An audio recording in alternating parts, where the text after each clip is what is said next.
Chapter 3. How I Retired Early.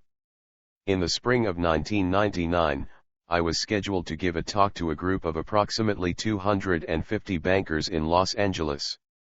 Since I was to be the first speaker in the morning, I flew in the night before from Phoenix, where I live. After having breakfast, I sat in my hotel room and scratched my head as to what I could say to this group of bankers. My standard talk about financial statements, financial literacy, and the differences between an asset and a liability seemed inadequate for this group. Since they were not just ordinary bankers, but mortgage bankers, I assumed they would know the financial basics I most often talk about. Or at least I hoped they did. My talk was scheduled for 9:30 that morning. It was now 8 o'clock, and I was still at a loss for an angle or a new idea appropriate for the group. Sitting at the desk in my hotel room, I glanced at the complimentary morning newspaper the hotel had provided. On the front page was a photograph of a happy couple sitting in their golf cart. The bold headline over the picture read, "We decided to retire early." The article went on to explain that this couple's 401k retirement plan had done so well over the past 10 years in this booming stock market that they decided to retire 6 years earlier than planned. He was 59 years old and she was 56. The article quoted them as saying, "Our mutual funds have done so well that we realized one day we were millionaires. Instead of working for 6 more years, we scaled back, sold our home, bought a smaller home in this retirement village, put the extra money from the sale of our house in a high-yield certificate of deposit, reduced our expenses, and now we play golf every day." I had found the subject for my talk. Finishing the article, I showered, dressed, and headed down to the waiting mortgage bankers. At exactly 9:30, I was introduced and brought up on stage. Lifting the newspaper up in the air, I opened my talk by pointing to the picture of the newly retired couple and repeating the headline, "We decided to retire early." I then stated the couple's ages, 59 and 56, and read a few comments from the article.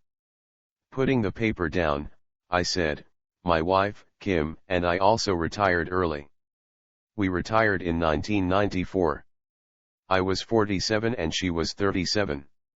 I looked around the room and allowed the difference in ages and dates to sink in. After a silence of about 10 seconds, I continued asking, "So let me ask you this, how is it that I could retire 12 years earlier than he could and my wife 19 years earlier? What made the difference?" The silence was deafening. I was off to a bad start. I knew it was early and I knew that I was asking the audience to think instead of just listen.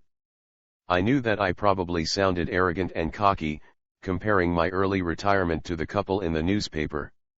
Yet I wanted to make a point to this group and it was too late to turn back.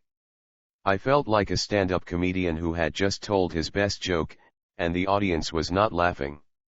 Pushing on, I asked, "How many of you plan on retiring early?" Again there was no response.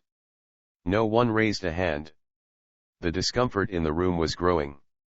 I was dying on stage. I knew I had to do something quickly. Looking out on the group, I could see that most of the group were younger than I was. The few that were my age were not impressed with my talk about retiring young. Quickly I asked, "How many of you are under 45? Suddenly there was life. There was response. Slowly hands were raised from all around the room. I estimated that about 60% of the group raised their hands, indicating that they were younger than 45. It was a young crowd, relative to me at least. Changing my tactics, I then played to this group, asking, "How many of you would like to retire in your 40s and be financially free for the rest of your life?" Now the hands were shooting up with more enthusiasm. I was beginning to communicate a little better, and the audience seemed to be coming to life. The participants of my age and older began to squirm as they looked around at their younger peers, many of whom had their hands in the air, indicating that they did not want to grow old in the industry. Sensing the discomfort of those my age and older, I realized that I needed to say something quickly to not alienate this group. Smiling, I paused as the hands came down. Looking at the older bankers in the group, I said, I want to thank the mortgage bankers of this world because you were the ones who made it possible for me to retire early, not my real estate broker or my stock broker, not my financial planner, and not my accountants. It was you, the mortgage bankers of the world, who made it possible for me to retire approximately 20 years earlier than my father. Looking out at the audience, I could tell that some of the uneasiness was dissipating, and I could now continue on with my talk. My acknowledgement of their industry seemed to have helped. I estimated that I now had about 80% of the audience's attention. Continuing, I repeated the question I had asked earlier, so how is it that I could retire earlier than the couple in the newspaper, and how did you mortgage bankers help me retire early? Again there was silence. I began to realize that they did not know how they helped me. Even though there was that same dead silence, at least they seemed to be more awake than they were a few minutes earlier. Deciding to stop asking a question that they were hesitant to answer, I continued. Turning to my flip chart on stage, I wrote in big bold letters, debt versus equity. Returning to the audience, I pointed to the word debt and said, I was able to retire early because I used debt to fund my retirement. And this couple in the newspaper, the people with the 401k, used equity to fund their retirement. That is why they took longer to retire. Pausing for a moment, I let what I had just said sink in. Finally a hand popped up and asked, so you're saying that the guy in the newspaper used his money to retire and you used our money to retire? That is correct, I said. I was using your money to get deeper in debt, and he was trying to get out of debt. So that is why it took him 12 years longer than you, another person said. It took him longer because he used his money, his own equity to retire. 18 years of life. I smiled, nodded my head, and said, and for me, retiring at age 47 gave me 18 years of extra life when compared to someone who retires at age 65. And how much is 18 years of life worth to you, 18 years of your youth? For my wife, it was 28 years of extra time to enjoy her youth. How many of you would rather retire early so you can enjoy your youth, your vitality, and the freedom to do whatever you want with all the money you need? Hands went up all over the room. There were now more smiles attached to those arms. People seemed to be coming to life. Yet, as expected, there were those sitting with their arms folded across their chests and legs crossed over their knees. My talk did not seem to be too well received by those individuals. The cynics and skeptics wanted to be cynics and skeptics. I did not seem to be reaching them. At least I was saving myself from a very bad start and some of the group was coming over to my side. A young man in the front row raised his hand and asked, would you mind explaining a little more about how you retired early using debt, and how the other guy used equity? Certainly, I said, happy to have the opportunity to explain further. Picking up the newspaper and pointing to the picture, I said, this person retired 6 years ahead of schedule, if age 65 is the benchmark for retirement, because the stock market did well. So he did well because he invested his own money into the market. How much better would he have done if he had borrowed your bank's money and invested your money into the same market? A rush of uneasiness went through the audience. What I had just said had disturbed many in the audience.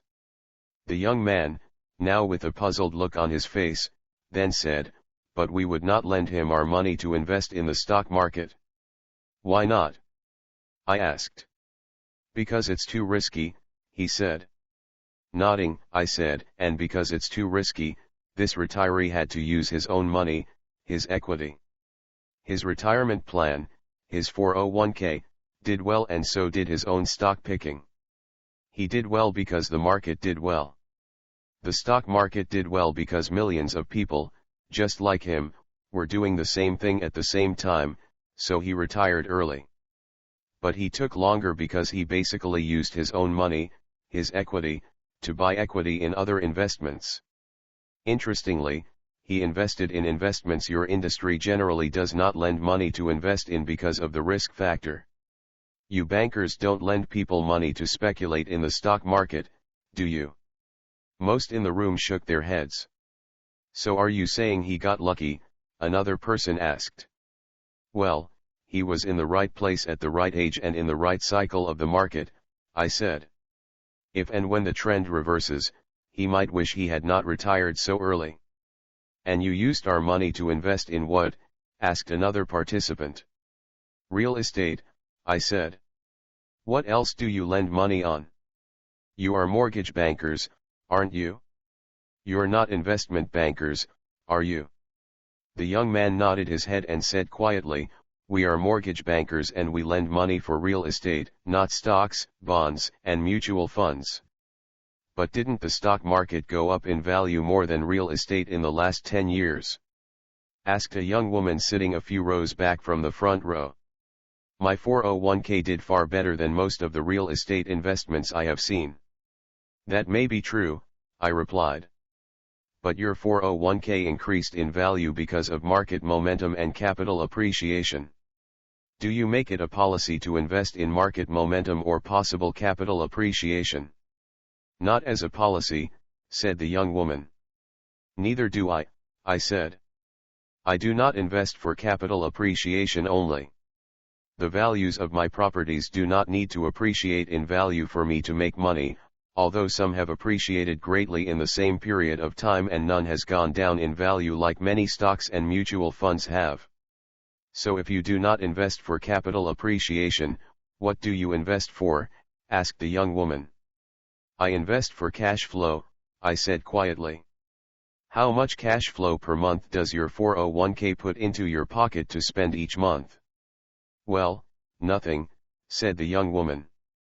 The purpose of my retirement plan is to have all the capital appreciation grow tax-free so all my money stays in my retirement account.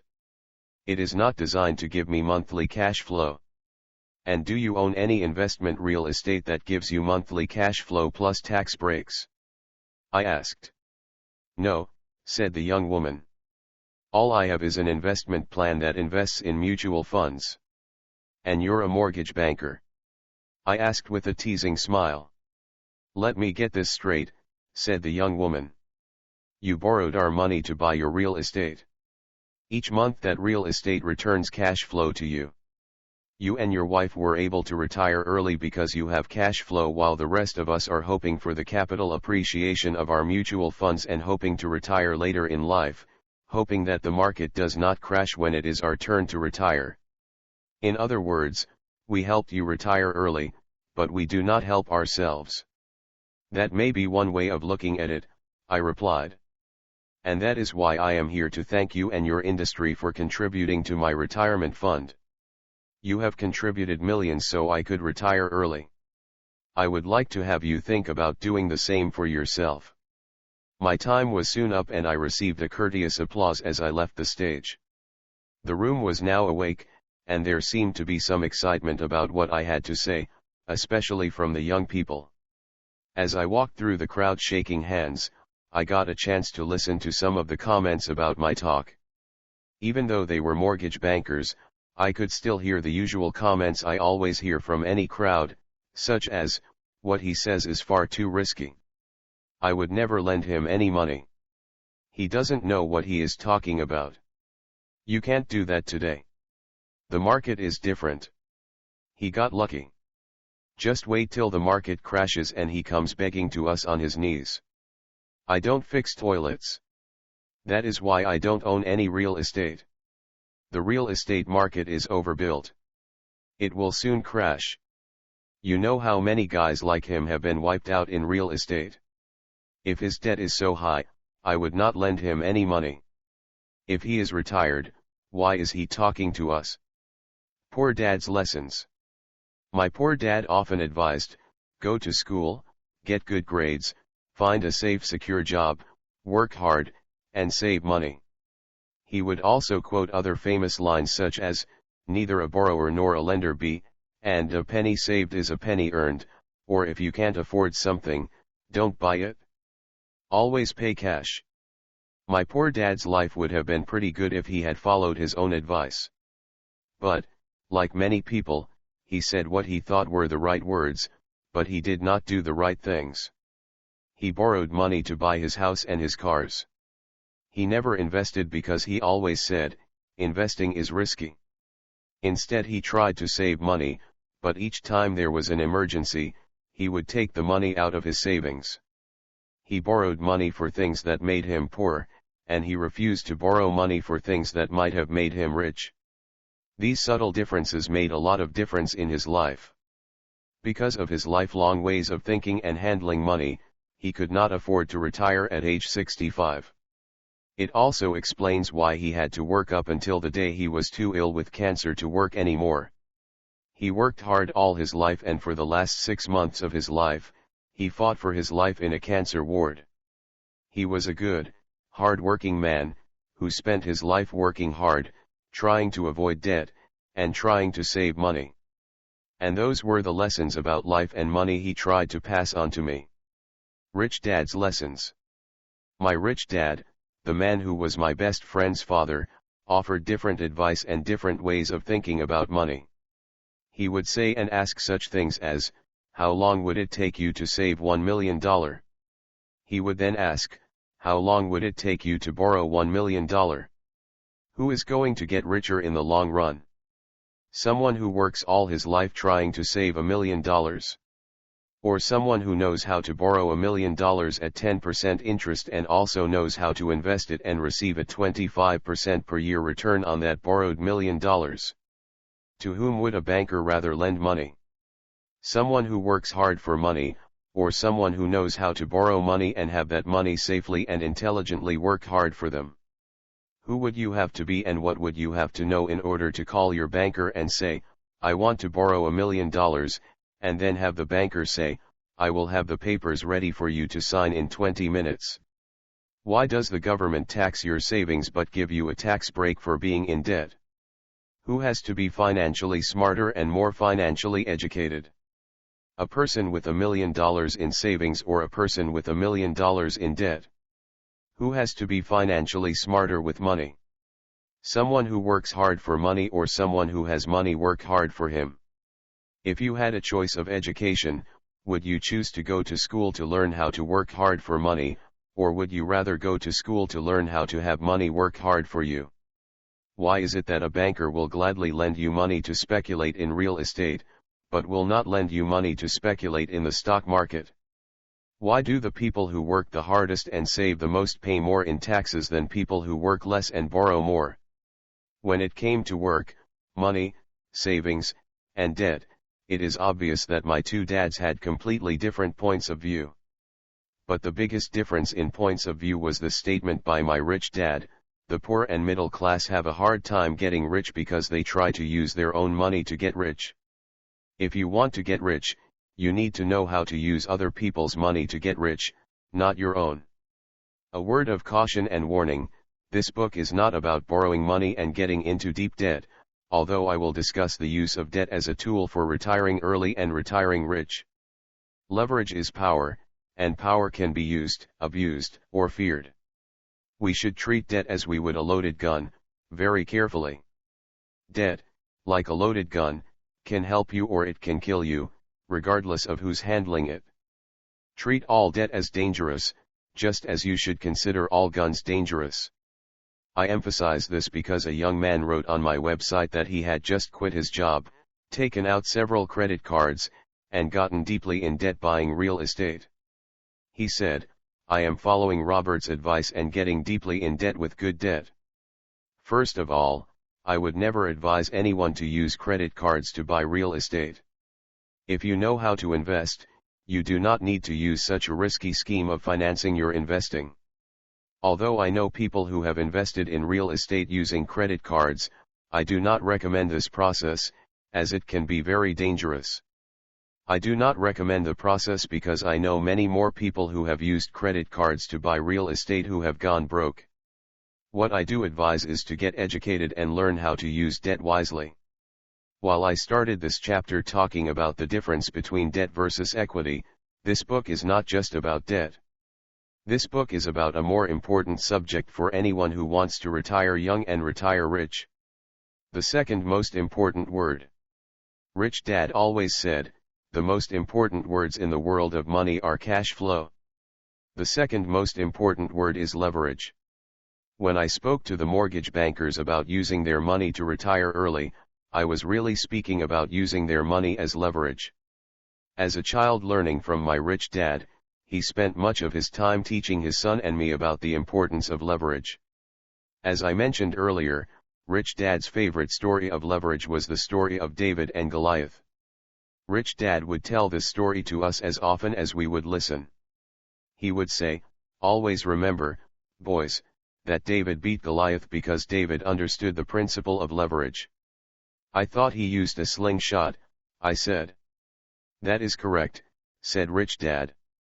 "In the right hands, a slingshot is one form of leverage.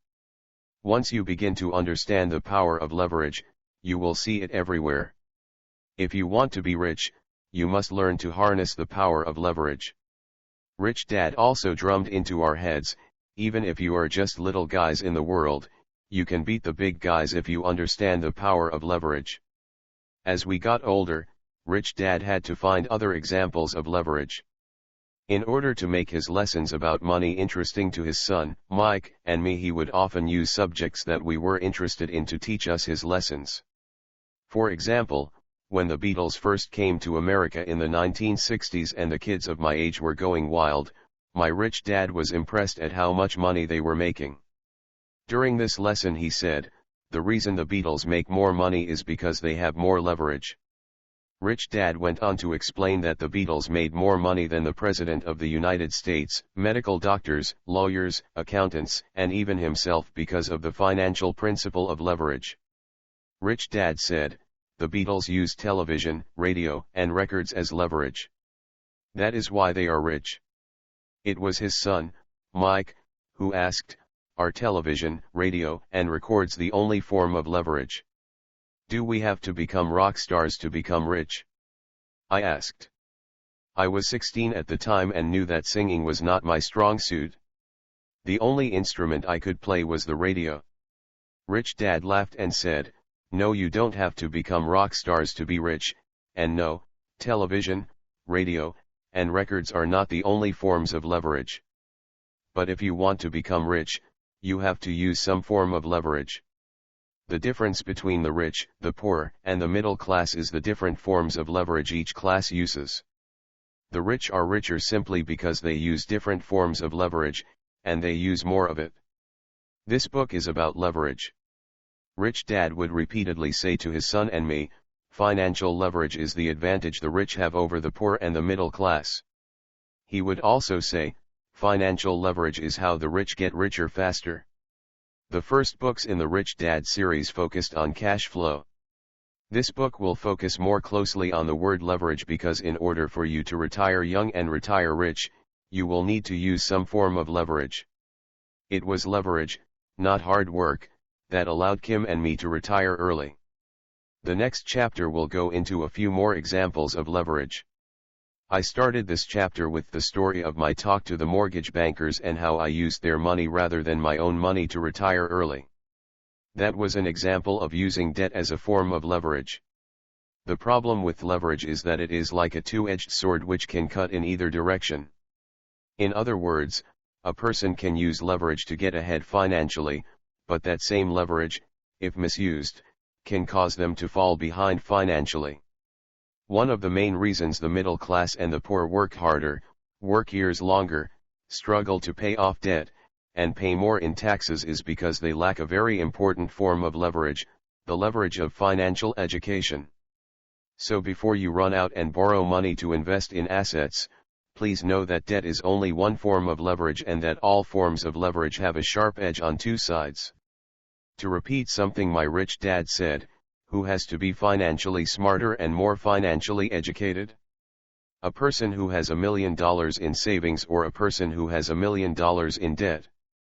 The most important point I want to make is that this book is primarily about financial education. Regardless of what form of leverage you use, I first recommend the education on how to use whatever form of leverage interests you.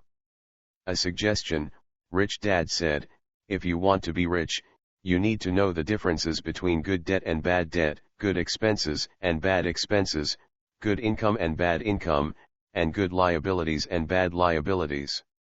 Since this chapter is specifically about debt as a form of leverage, you may want to make a list of your good debt and bad debt.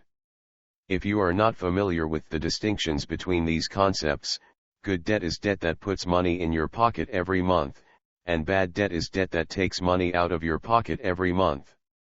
For example, the debt on my apartment houses puts money in my pocket every month, and the debt on my residence, my mortgage, takes money from my pocket every month. After you inspect your list, you may want to think about what you want to do with your debt. You may want to reduce bad debt and increase good debt. If you work on increasing good debt, your chances of retiring young and retiring rich are greatly improved. But always remember to treat all debt as you would treat a loaded gun very carefully. For Rich Dad Poor Dad audiobook, click on top right corner. And for Rich Dad Poor Dad audiobook playlist, find the link in description. Thank you for giving your valuable time for this video. We hope you learned something new today. To listen audiobook of this book from beginning, please click top right corner. Stay tuned for our next videos. Hey, don't forget to subscribe, like and share this video to your friends. And turn on bell notification for our updates.